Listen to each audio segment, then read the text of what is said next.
يا بيه الشراوه طلعوا رجاله برضه يا بيه، لازم يبقوا رجاله، ده ابنهم. هو ده فريق شفيق. فريق شفيق من المنوفيه ولا من الشرقيه؟ قلقوا والدي يوتيوب كده قبل ما اطلع بيقول ايه اللي بيحصل ده، ايه اللي بيزعوه ده انا قاعد في الشرقيه ازاي يحصل الكلام ده؟ يا احمد بيه، يا احمد بيه، الفريق شفيق سيحقق فوز في هذه الانتخابات بالحسابات وبالورقه والقلم، وبناء على ما افرز بالحق حتى هذه اللحظه.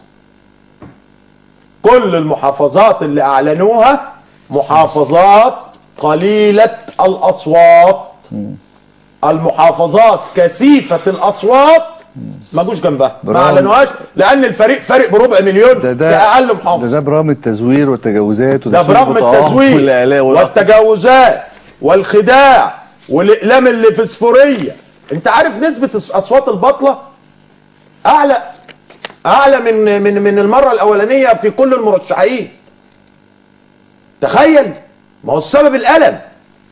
لقوا التذاكر فاضيه كتير لان في ناس برضو اتخمت. تخيل بقى القلم ده هيعمل ايه في البلد؟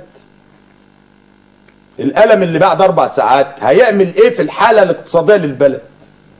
حسبي الله ونعم الوكيل من هؤلاء.